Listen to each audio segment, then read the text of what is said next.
The experiment, the Galactic Council had always spoken of humans in whispers, as if the very word could call up storms. To most species, they were a warning from history, a lesson in why certain worlds were never meant to bear life. Earth had been classified as a death world, a planet that shaped predators not only with tooth and claw, but also with cunning minds and stubborn spirits. After the last Great War, the Council declared humanity extinct, an official closure on a UA, species too dangerous to exist. Yet rumors always floated through dark channels. Traders spoke of ghost signals, scavengers found abandoned outposts with human markings, and sometimes wrecks drifted into shipping lanes bearing scars of human design. The Council dismissed them, insisting that humanity was gone. But deep down in the corridors of power, they worried. They worried because if even one human had survived, it meant that extinction was only a word, not a truth. So they built an experiment. One drifting vessel had been found on the edge of forgotten space, its hull burned and engines dead. Inside lay a single cryopod with a man encased in ice and silence. They transported him to a research station orbiting a dead moon where no signals leaked out and no curious eyes would pry. He was thawed under heavy watch, neural scramblers and dampeners surrounding his pod, memory erasure prepared before he could even take a breath. The plan was simple. Strip him of memory, of history, of everything that made him a threat, and see what remained when all the dangerous parts were gone. They wanted a blank slate, a hollow human who could be studied like a specimen, not a warrior. When he opened his eyes, he had no name. His gaze flickered across white ceilings, bright lights, and faces that did not belong to his kind. He did not scream. He did not fight. He only blinked as if absorbing the world anew. The aliens gave him a designation, Subject K. They told him little. They guided him like a child, showing him how to walk again, how to eat, how to speak in the Council's common tongue. He listened without protest. He learned quickly, too quickly. The guards muttered that he watched them with unsettling calm, eyes sharp even when his expression was blank. When he was alone, he would sit in silence, but his hands twitched faintly, as if repeating movements no longer connected to memory. The scientist believed the project was a success. His memories were gone. He did not ask where he came from. He did not speak of Earth or of war. But one junior researcher, a thin-scaled, being named Relth, noticed something others ignored. Subject K never seemed surprised by danger. During tests, when alarms blared suddenly or when equipment sparked, he moved before others reacted, stepping back, covering his face, or finding shelter with perfect timing. He could not explain why. He simply did it. Relth wrote in her private notes that this human was not empty. Something old remained, something deeper than memory, and it unsettled her. The Council instructed harsher trials. They placed Subject K in mazes filled with puzzles, simulated fires, and combat drones meant to test reflexes. He solved them all with quiet efficiency. When trapped, he built tools from scraps. When chased, he set ambushes without knowing the word. The scientists clapped with excitement, calling him adaptive, resilient, useful. But the guards whispered, again. They whispered that erasing a human's memory was like draining an ocean with a bucket. You might lower the surface, but the tides still wait below. In the evenings, when he was placed back into his quarters, Subject K would stand at the window and watch the stars.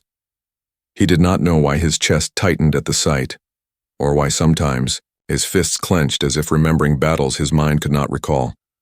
He dreamed of storms and fire, of voices shouting together, of laughter cut short by silence. When he woke, he could not explain the dreams, but his heartbeat thundered as if preparing him for something unseen.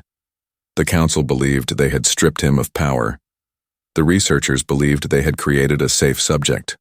Only Relth began to suspect the truth. Memory could be erased, yes, but instincts were carved into the bones, burned into the blood, etched into every breath of a species that had survived a death world. And instincts were not so easily caged. The experiment had not created a hollow man. It had awoken something far more dangerous.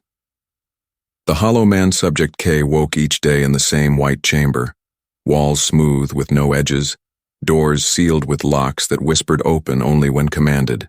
The council scientists watched from behind reinforced glass, studying his movements as if he were both treasure and threat. He did not protest when they led him into new chambers with new trials.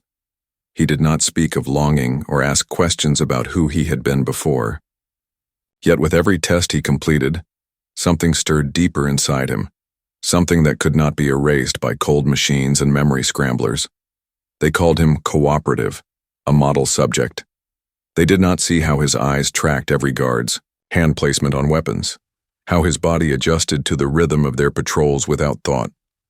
They did not see how he memorized the layout of hallways after only a single glance.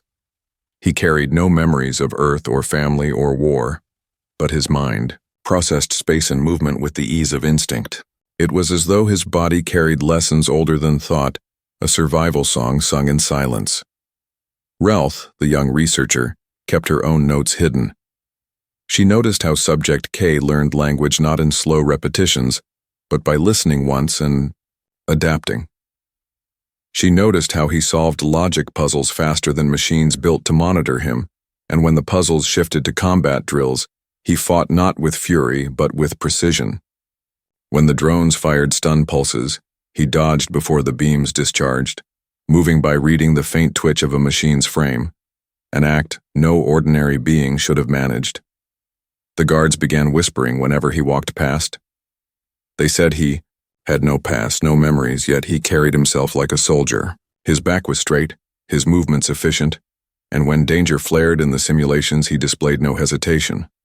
Some said it was coincidence, others said the erasure had failed, but all felt unease. One evening after the tests, Relth entered, his quarters carrying a data tablet. She asked him if he ever dreamed. He looked at her, puzzled, then said that sometimes he closed his eyes and saw storms, shadows, and voices, but he did not know their meaning. She wrote down every word, her hands trembling. Dreams were not supposed to survive memory erasure. Something inside him was resisting. The council ordered more stress trials. They placed him under heat beyond safe levels, deprived him of sleep, and flooded his body with chemical agitators to test endurance. They expected collapse. Instead, they saw resilience. His body strained, his breath ragged, yet he endured. He adapted to every trial as though pain were an old companion. When they forced him into combat drills with live guards, he disarmed them with bare hands, leaving bruises but no deaths. He seemed almost reluctant to kill, as though a line inside him remained even when everything else was gone.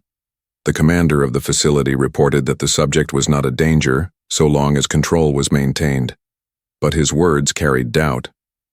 He could not forget the way Subject K's gaze followed him like a hunter measuring distance. He ordered double security and new restraints, though none had failed yet.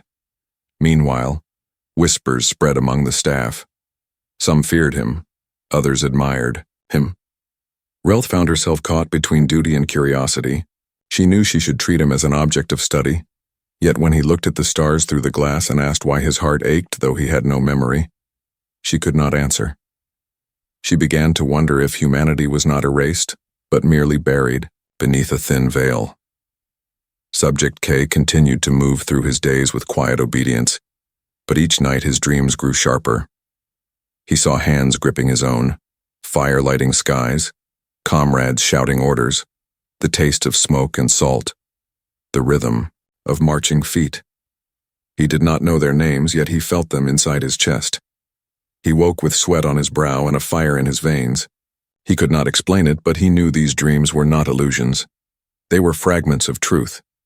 The scientists believed they were safe. They believed memory defined the human. But Subject K was proving another truth. Humanity was not memory alone.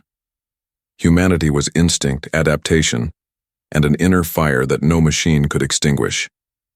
And in their eagerness to erase him, the council had forgotten one thing. A hollow man can still be dangerous, because what remains inside him may be older and sharper than any memory. The cracks in the cage. The station orbiting the dead moon was meant to be a fortress of silence, a place where secrets could never escape. Yet the silence began to tremble as Subject K moved through his trials. The council had promised that memory erasure would reduce him to nothing but a body, a tool to examine and discard. But what lived inside him was stronger than anything their machines could scrub away.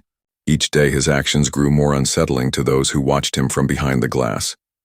They placed him in new simulations, ones designed to measure not memory, but creativity. At first the puzzles seemed harmless, shifting panels that required logic, mazes with hidden doors, objects scattered to build bridges across empty pits. He solved them all with calm focus, never hesitating. Then they escalated, adding pressure, noise, hostile drones that fired stun charges, and time limits meant to crush decision-making. He still adapted. He bent pieces of scrap into hooks and spears, tied cables into snares, and used the environment in ways no test designer expected. He fought not with brute strength, but with an awareness that seemed impossible for a man stripped of memory. Every movement suggested planning, strategy, and an instinctive grasp of survival. The guards watching grew nervous. They began to notice how he scanned rooms when he entered them, how his eyes flicked to vents, cameras, and exits without pause. He did it unconsciously, as though his body was trained to assess threats even when his mind had no past to recall. One guard whispered that he felt watched even when the human's back was turned. Another said that when the subject looked at him, it was as if he was already measuring the weight of his weapon and the distance to disarm it. Relth kept her own notes as the tension built. She wrote that the human's instincts seemed to operate outside the limits of memory, as if his body carried generations of struggle in its very bones. She wanted to tell the senior researchers, but she feared they would silence her observations. The council wanted results that confirmed their control, not truths that challenged their authority. One night she reviewed the security recordings. In them she saw Subject K sitting in his quarters long after lights dimmed. He did not sleep. He traced the walls with his fingers, pausing at seams where panels met. He crouched near vents and tapped them lightly, listening as though gauging airflow. He never acted violently, but every motion carried intent. It was not the behavior of a blank slate. It was the behavior of someone quietly studying a cage. The council ordered new experiments to push him further. They flooded test chambers with chaos, collapsing floors, and sudden bursts of fire.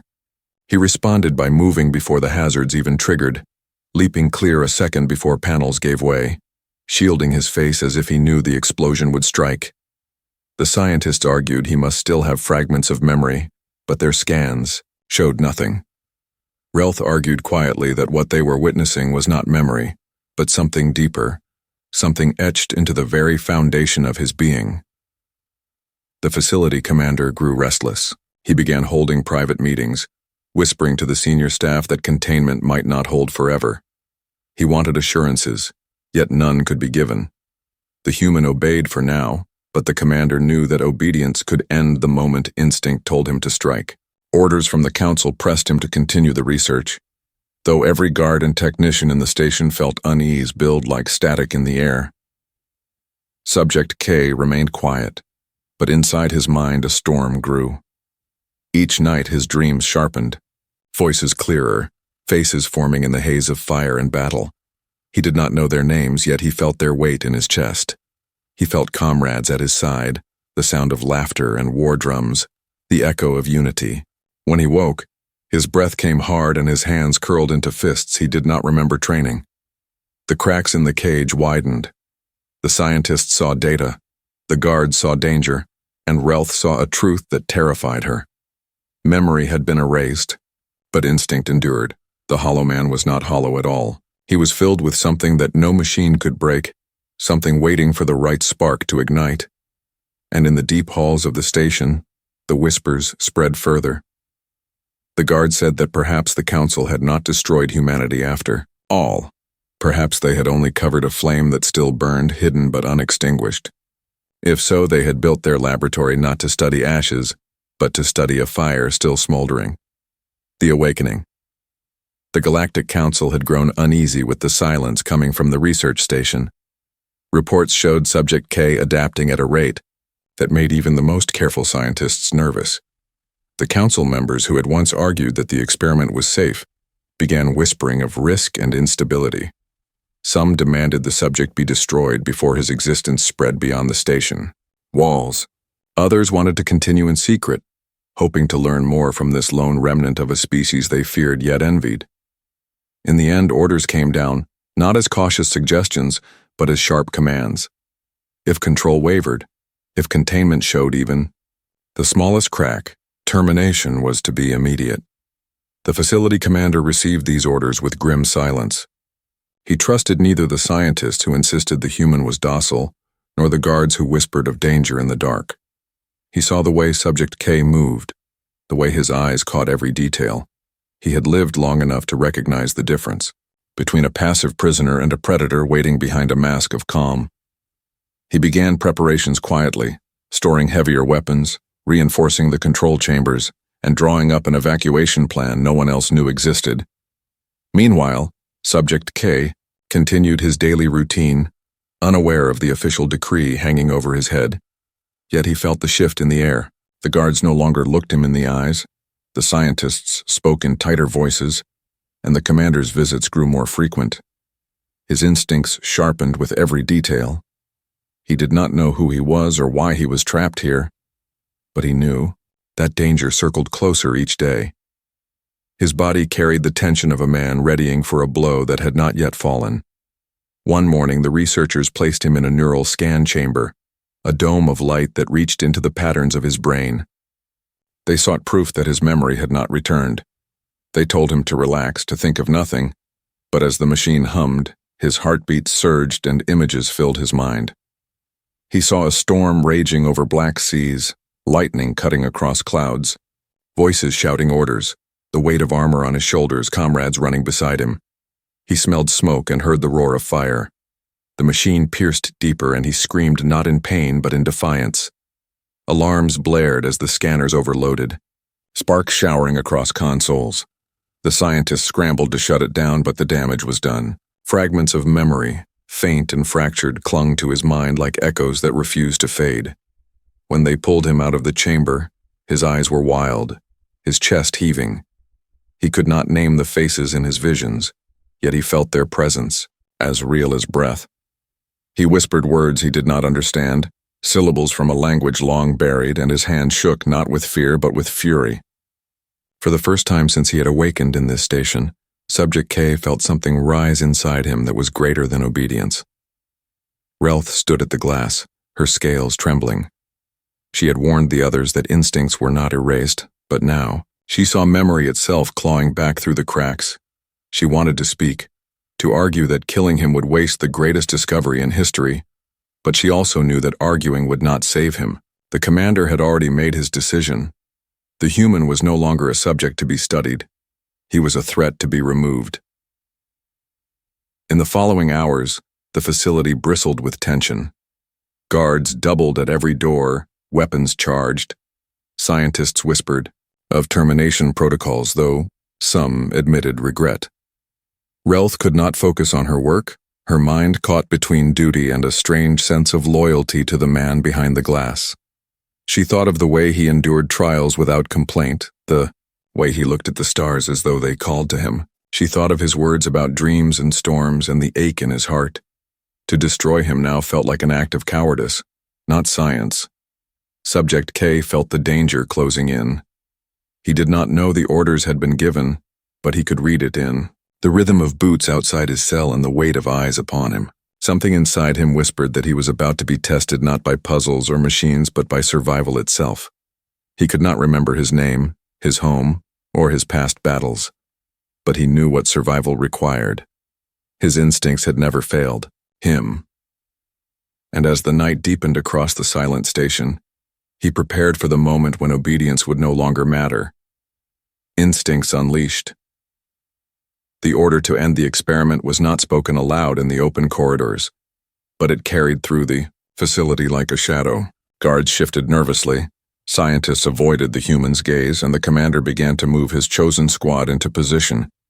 They planned it carefully, believing surprise would end the matter quickly. Subject K was to be lured into a chamber, under the excuse of another endurance trial, and once inside, they would flood the room with heavy gas and fire-concentrated plasma until nothing remained. It was clean, efficient, and final. The council would never know the details, only that the subject was neutralized. Yet instinct cannot be planned against. Subject K felt the weight of eyes on him that morning, the stiffness of every guard's step, the cold absence in the voices that guided him through the halls. He did not know their orders, but his heart began to hammer. His breath slowed and his muscles prepared without thought. He entered the chamber, but the moment the door sealed and gas hissed from hidden vents, he moved. His body did not question, it only acted. He ripped the metal bench from its bolts and used it as a shield, smashing it against the wall until sparks flew. The guards outside shouted commands, but before they could fire, he hurled the bench into the viewing glass. Cracks spread like spiderwebs. The gas thickened, stinging his lungs, but he forced himself forward, covering his mouth with torn fabric and slamming his shoulder into the weakened panel. The glass burst outward, throwing scientists back in panic. Before they could recover, he seized the first weapon that fell from a trembling guard and used it not to kill but to stun, dropping soldiers one after another with terrifying speed. He moved like water flowing between obstacles, striking with precision, never wasting motion. The facility erupted into chaos. Sirens blared, doors locked and unlocked, and orders screamed through comms. Subject K did not run wildly. He chose paths that cut through blind spots, weaving between patrols, taking tools and weapons as he moved. To the guards, he seemed less like a prisoner breaking free, and more like a trained soldier executing a plan that had been rehearsed countless times. Every action came from instinct, the lethal inheritance of a species born to survive a death world. Relth, watching the disaster unfold, found herself unable to remain still. She knew what the commander would do next. He would flood entire sections with fire and purge the subject, even if it meant sacrificing staff. She rushed from her post, overriding doors and guiding the human through safer corridors. She told herself it was for science, that saving him meant preserving the greatest discovery of their time. But deep down, she knew it was something more. She wanted him to live because he deserved to live. Subject K did not question her help. His eyes met hers once through a doorway, and in that silent exchange he understood she was not his enemy. Together they moved through the bowels of the station, alarms chasing them like hunting beasts. Guards tried to cut them off, but he used every object at hand as a weapon, a shield, or a trap. Pipes became spears. Loose panels became blades. Even broken restraints became whips of steel. The soldiers facing him began to falter, fear spreading as they realized that erasing his memories had not erased what truly made him human. The commander raged in the control chamber, demanding full lockdown and heavier weapons. He called Subject K a monster, proof that humanity could never be trusted.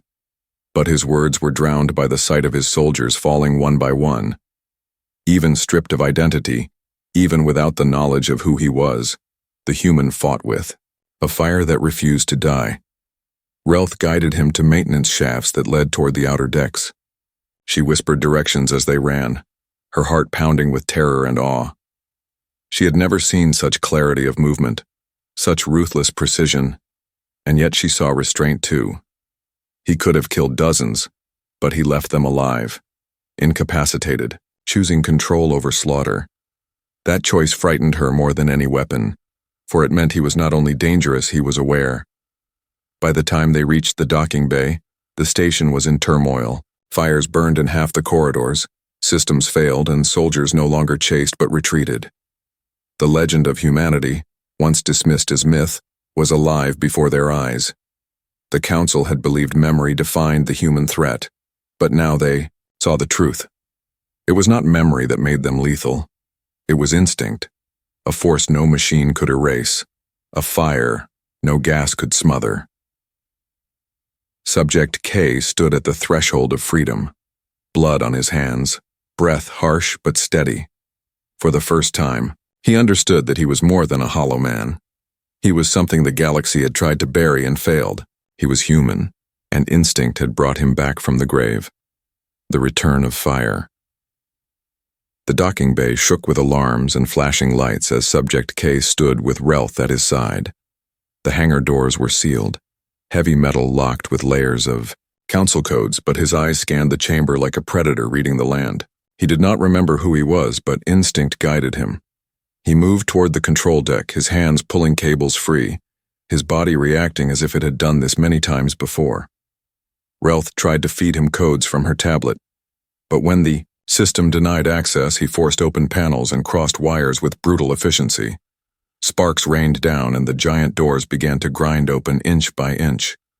The commander's voice bellowed over the intercom, full of fury and fear. He declared that Subject K could not be allowed to escape, that the survival of the galaxy depended on his death. Troops stormed the bay, weapons raised. Subject K did not hesitate. He seized a length of steel from a broken crane and wielded it like a staff, spinning and striking with speed no soldier could match. Every step he took was calculated, every strike disabling rather than killing, but the efficiency was terrifying. Soldiers fell back, stumbling over each other, muttering in panic.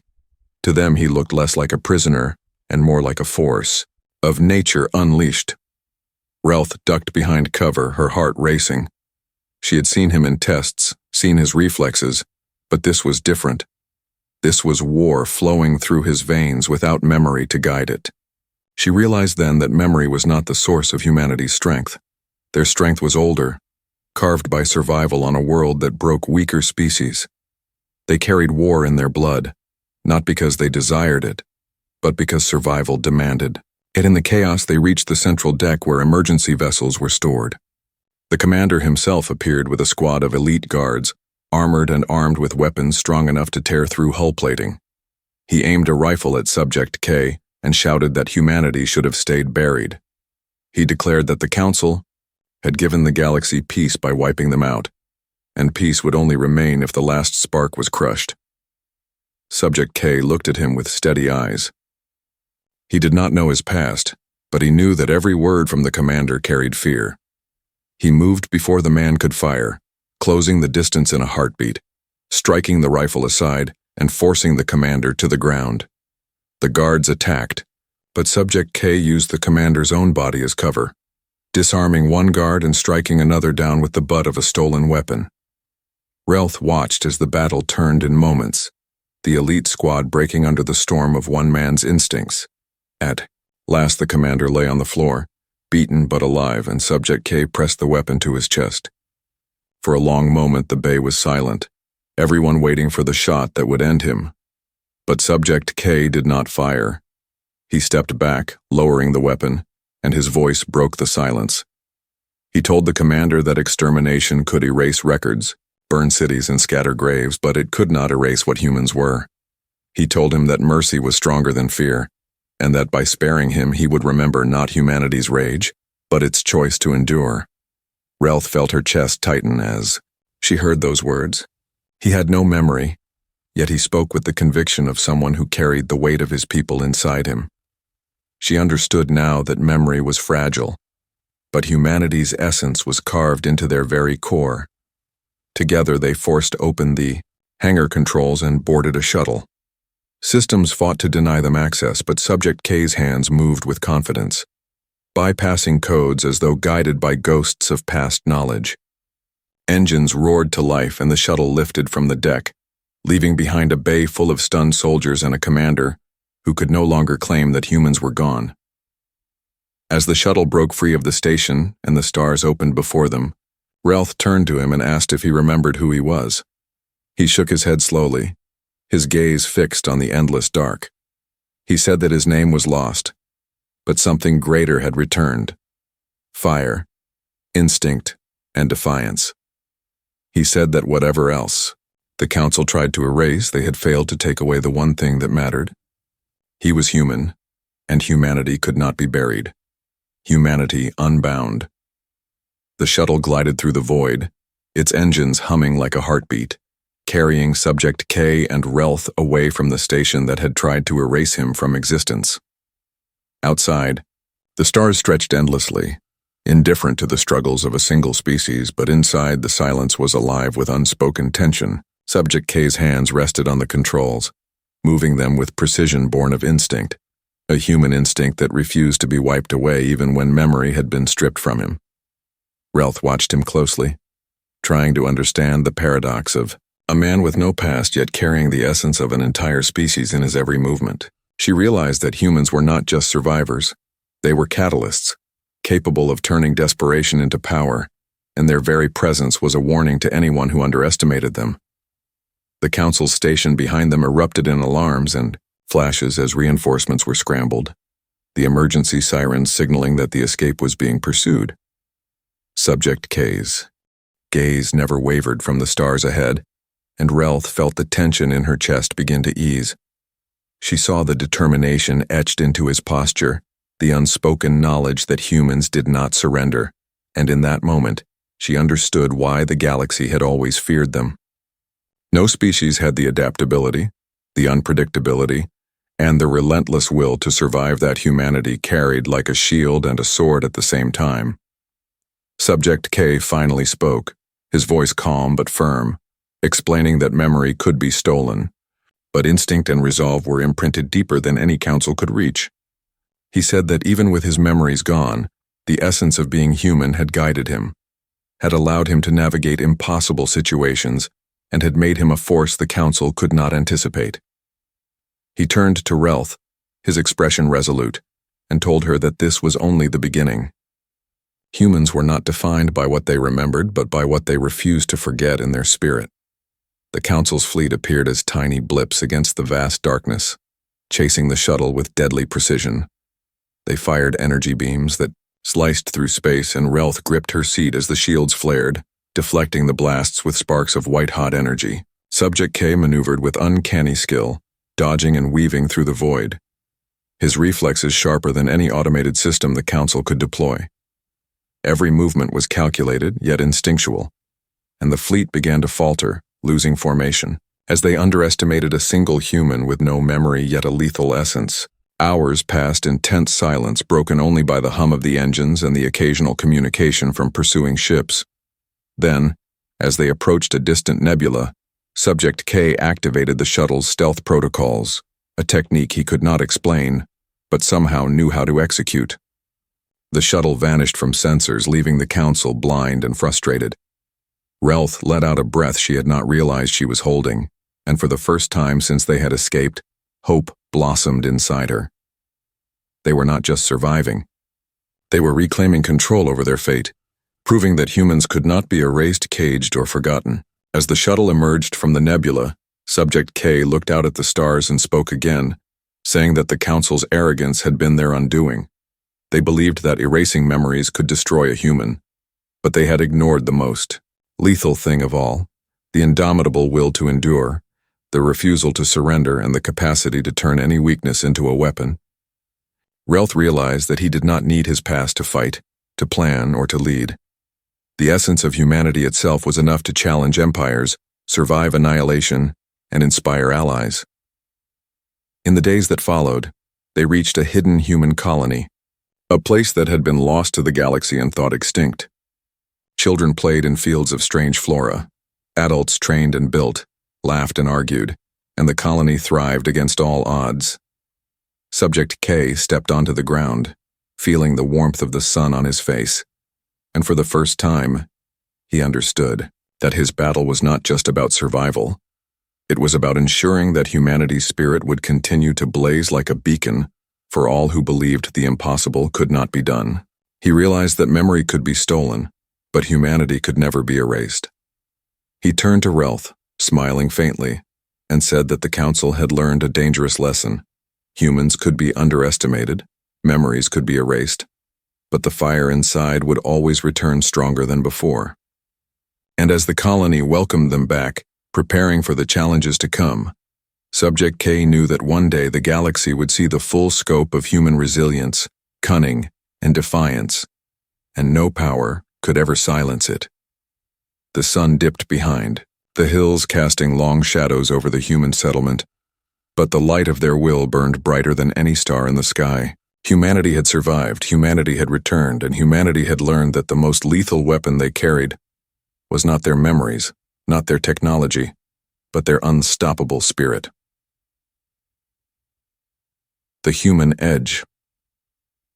The shuttle drifted silently through the vast emptiness of space, carrying Subject K and Relth, far from the station that had tried to erase him from existence. The stars stretched endlessly around them, cold and indifferent. Yet inside the cabin, the air was alive with the hum of anticipation and unspoken defiance. Subject K's hands moved over the controls with precision, guided by instincts that had survived memory erasure. Relth watched him with awe, realizing that humans were not creatures of logic alone, but beings of raw resolve and adaptability, each movement radiating a power the Council could never comprehend. The Council's fleet surged behind them, energy beams lighting the darkness with deadly intent, but Subject K's focus never wavered.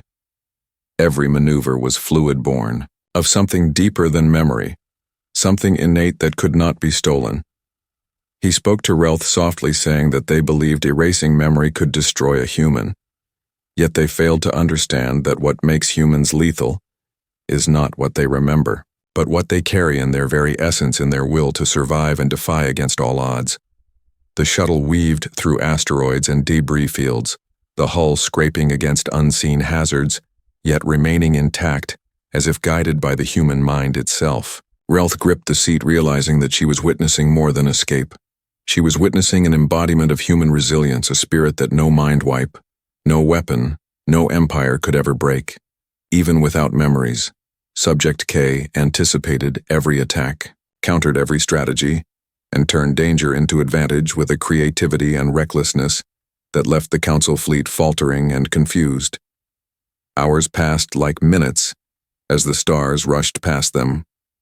Subject K activated systems he could not recall, learning yet executed flawlessly every action, a testament to the dangerous unpredictability of humanity. They entered a dense nebula and vanished from sensors, leaving their pursuers blind and frustrated. Relth felt hope blossom inside her, a fragile, bright spark that promised survival and victory. Humans could be underestimated and attacked, erased and hunted, yet their nature always turned adversity into strength. Emerging from the nebula, they found a hidden human colony, thought lost and extinct. Children ran through fields of alien flora.